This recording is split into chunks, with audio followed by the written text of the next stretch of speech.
Ladies and gentlemen, her. Firstly, I'm going to talk about sickle cell disease. Sickle cell disease are a group of blood disorder which are inherited, meaning they are passed down to you by your parents, and it is caused by a defect in hemoglobin.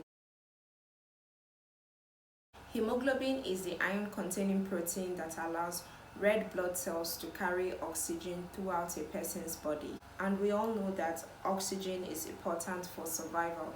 Hemoglobin is also responsible for giving blood its red color. These hemoglobin proteins are found in red blood cells, which are components in the blood. Now, red blood cells with normal hemoglobin are smooth, flexible, and round like a donut, but without a hole in the middle, and can move through blood vessels and veins easily and smoothly.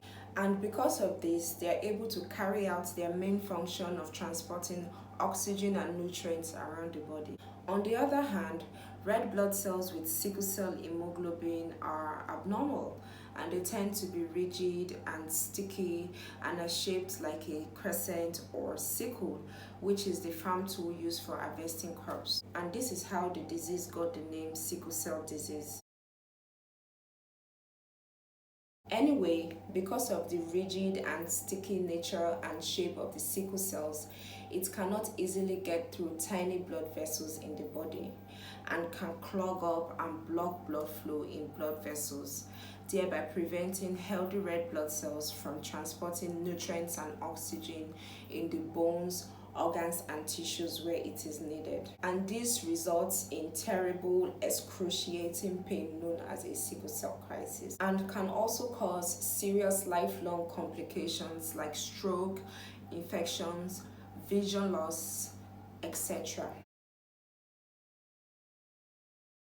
On top of all this, sickle cells are also very fragile and they live for 10 to 20 days, as opposed to normal red blood cells that live for 90 to 120 days. They die off quickly than the body can produce new healthy red blood cells. Because of this, there is a shortage of red blood cells which causes anemia.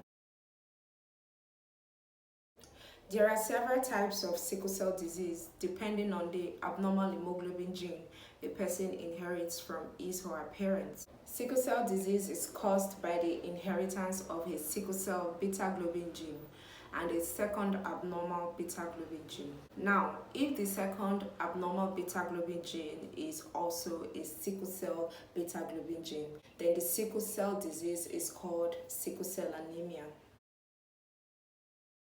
So, sickle cell anemia is a specific type of sickle cell disease whereby a person inherits two abnormal copies of sickle cell or hemoglobin S beta globin gene, one from each parent. It is the most severe and common type of sickle cell disease. It is when the two normal beta globin gene in hemoglobin is replaced with abnormal hemoglobin S. Hemoglobin S, also called sickle cell, is an abnormal type of hemoglobin that causes red blood cells to become stiff and sickle-shaped.